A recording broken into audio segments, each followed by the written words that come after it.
नमस्ते, मेरो नाम आदित्य एडियक्स नेपालबाट। अनि यो च्यानलमा चाहिँ म के सिक्छु, कसरी सिक्छु, रिसर्च गरेर सकेसम्म सर्ट एन्ड पावरफुल पाराले भिडियोबाट डिस्क्राइब गरेर देखाउनेछु। यो भिडियोमा म रनिङ गर्दाखेरि के हुन्छ भन्न लागेको छु। सुरुमा हामी रनिङ गर्न जान लागेको छु भनेर रेडी हुनु पर्यो। रनिङ गर्नुभन्दा अगाडि चाहिँ हामीले पानी धेरै खायो भने चाहिँ हामीलाई पेट दुख्छ, अनि पानी थोरै खायो भने भन्नाले कम खायो भने चाहिँ हाम्रो टाउको दुख्ने कारण हुन्छ। रनिङ सुरु गर्नुभन्दा अगाडि हामीले खाना खाएको छ भने चाहिँ रेस्ट गर्नु पर्यो। धेरै खाएको छ भने अलिक धेरै रेस्ट गर्नु पर्यो।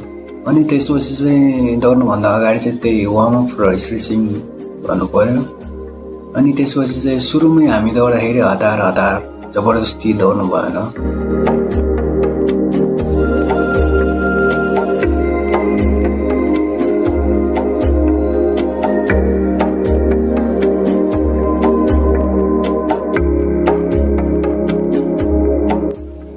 रनिङ सुरु गरिरहेको बेला हाम्रो बडीले एटिपीको युज गर्न सुरु गरिदिन्छ। एटिपी भनेको चाहिँ इनर्जी मोलिकुल हो। खाना खाएर हामीलाई इनर्जी आउँछ, त्यो इनर्जी चाहिँ एटिपीमा स्टोर हुन्छ। रनिङ सुरु गरिरहेको बेला हामीलाई छुट्टै युनिक फिल भइरहेको हुन्छ। त्यो एटिपीको हाई पावर मोलिकुलमा कन्भर्ट भएको कारणले गर्दा हुन्छ। यो हाई पावर मोलिकुललाई चाहिँ हामी एडिपी भन्छौँ। यसलाई हाई इनर्जी मोलिकुल भन्छ किनकि यसमा हाई इनर्जी बन्ड हुन्छ, जुन बडीमा युज भएपछि इनर्जी रिलिज गर्छ। फेरि एटिपीमा कन्भर्ट भएर फेरि युज गर्नको लागि इनर्जी रिलिज गर्छ। एटिपीले चाहिँ इनर्जी स्टोर गर्छ भने एडिपीले चाहिँ इनर्जी रिलिज गर्छ। यसरी नै एटिपी र एडिपीको साइकल चलिरहेको छ।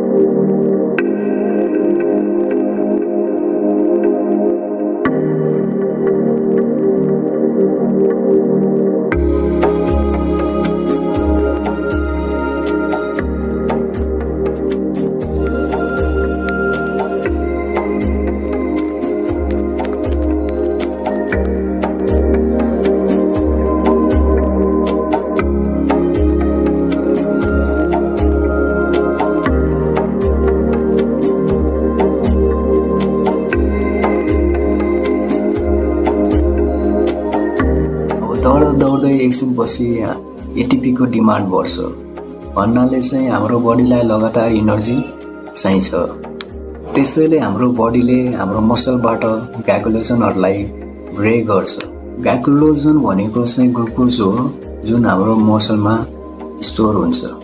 बडीको टिस्यु डाइरेक्ट ब्लडबाट नि ग्लुकोजको सप्लाई लिन्छ। कारण हो हाई ब्लड सुगरलाई एक्सर्साइज गर्नुको सल्लाह दिने।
बडी लगातार इनर्जीको सप्लाई गरेर आउँछ, तर यसलाई अझै ग्लुकोजको डिमान्ड चाहिन्छ। त्यसैले मसलले अब ल्याक्टिक एसिड रिलिज गर्छ जसबाट बडीमा हिटको इनर्जी फिल हुन्छ।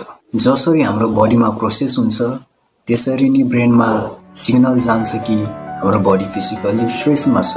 रनिङ प्रोसेसमा चाहिँ हाम्रो ब्रिथिङ फास्ट हुन थाल्छ। मसलसम्म ब्लड पुगाउने प्रोसेसलाई फोकस गर्छ। अरू काममा ब्रिथिङ स्लो हुन्छ, जस्तै डाइजेसन। ग्लुकोजलाई राम्रोसँग युज गर्नको लागि अक्सिजन चाहिन्छ र यही कारणले गर्दा हाम्रो ब्रिथिङ फास्ट हुन्छ।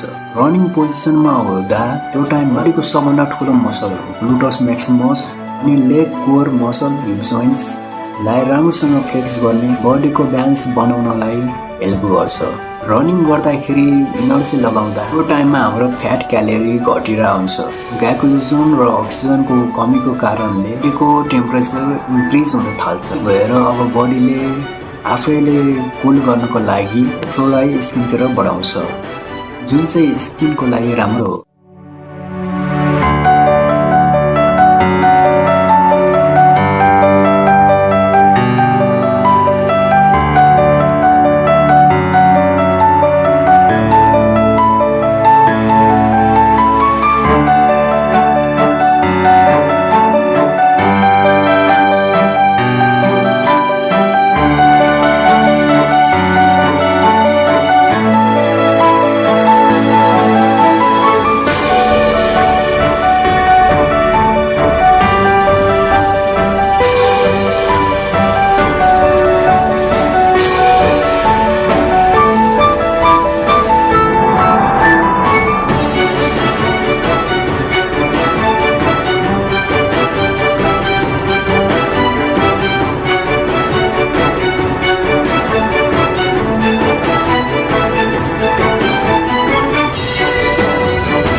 अब बडीमा स्वेट निक्लिने फ्लोर बडीलाई कुल गर्नको लागि जान सुरु गर्छ, जसबाट धेरै पसिना आउन थाल्छ। अब रनिङ स्लो गरिरहेको बेला हामीलाई फ्रेस र स्ट्रङ फिल भइरहेको हुन्छ।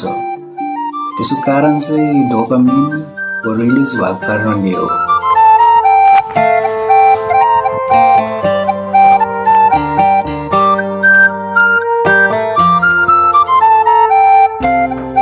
आजको यो भिडियोमा यति हो, पछि फेरि भेटौँला। अन्डरस्ट्यान्डिङ इज पावर, बुझ्नु नै पावर हो।